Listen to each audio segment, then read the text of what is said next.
Hej med dig, og rigtig hjertelig velkommen til. I dag der skal vi altså se på, hvordan du kan træne på en klogere måde, og ja, faktisk også en meget mere effektiv måde. Især når man, som mig, er kommet lidt op i årene.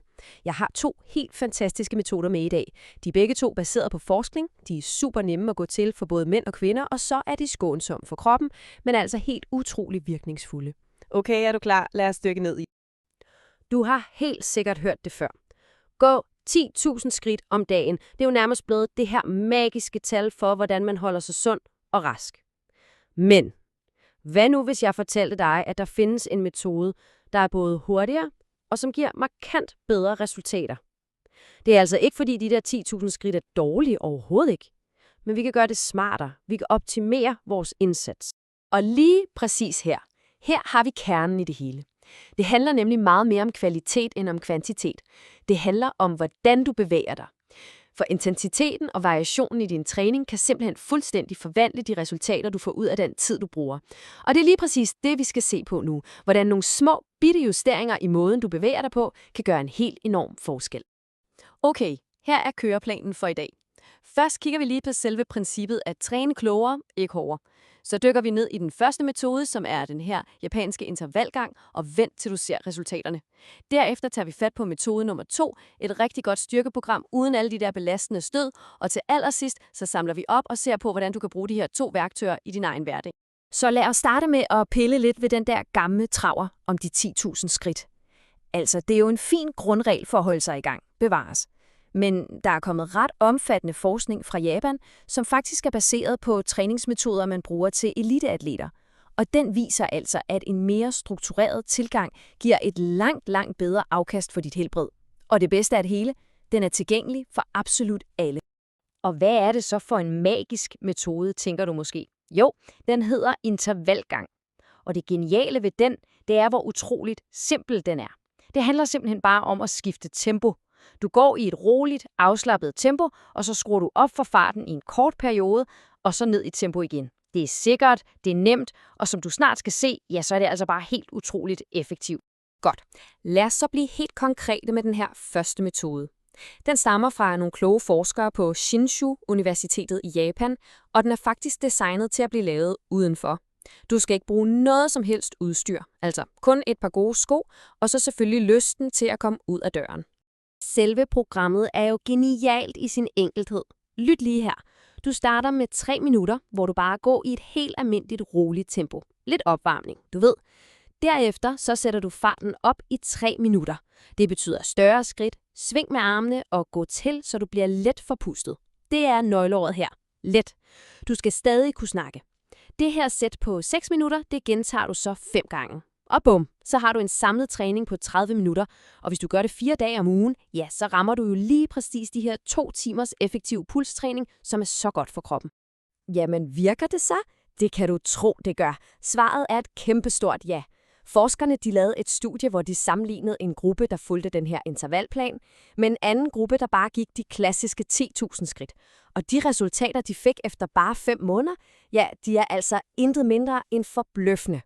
Altså, på tværs af en hel række afgørende sundhedsparametre, som vi skal kigge på lige om lidt, ja, der udkonkurrerede intervalgruppen simpelthen den gruppe, der bare talte skridt. Det viser jo bare, at den der lille smule ekstra intensitet, den aktiverer kroppens systemer på en helt ny og meget mere gavnlig måde. Okay, lad os se på de konkrete tal. Prøv lige at se her. Et fald på 7 millimærker i det systoliske blodtryk, det er altså det øverste tal, når du får målt dit blodtryk. Og det er hele 4 gange større end det fald, man så hos gruppen, der gik 10.000 skridt. For os seniorer, der er kontrol med blodtrykket jo helt afgørende for at undgå hjertekarsygdom. Så det her, det er altså en kæmpe gevinst. Men hør lige her, fordelene stopper slet ikke ved det fysiske. Deltagerne i intervalgruppen, de oplevede faktisk en halvering af deres score på det, man kalder et depressionsindeks. De følte sig simpelthen gladere, og oven i hatten fik de en markant bedre søvnkvalitet. Det viser jo bare, hvor stærkt krop og sind hænger sammen, ikke? Og her er det kolde, hårde bevis på, at du rent faktisk kommer i bedre form. En forbedring på hele 10% i den maksimale iltoptagelse. Det er det, vi også kender som konditallet. Det betyder simpelthen, at dit hjerte og dine lunger bliver meget bedre til at få ilt ud til musklerne. Du bliver kort sagt stærkere og mere udholdt. Og så er der lige den her, som jeg synes er ret tankevækkende. Den gruppe, der dyrkede intervalgang, de skar simpelthen 20% af deres gennemsnitlige sundhedsudgifter på bare 5 måneder. Det viser jo sort på hvid, at en simpel og helt gratis vane kan have en direkte positiv effekt på både din krop og, ja, din pengepung. Okay, lad os nu gå videre til værktøj nummer 2 i vores lille værktøjskasse. For det er jo ikke alle dage vejret til en god tur. Og desuden, så har vi jo også brug for at holde fast i vores muskelstyrke. Derfor skal vi nu kigge på et rigtig godt, skånsomt program, du kan lave indenfor. Det bygger styrke og balance, helt uden at belaste dine led. Her har du hele programmet.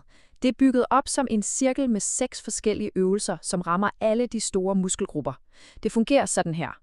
Du laver hver øvelse i 45 sekunder, og så holder du 15 sekunders pause, før du går videre til den næste.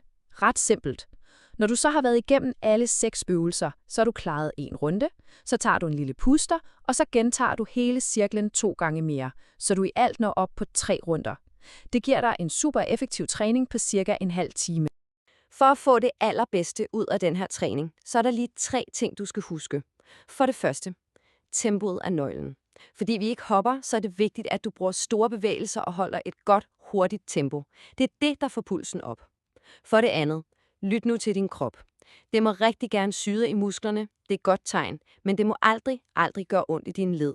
Og for det tredje, husk at spænde op i din kerne, altså i mavemusklerne.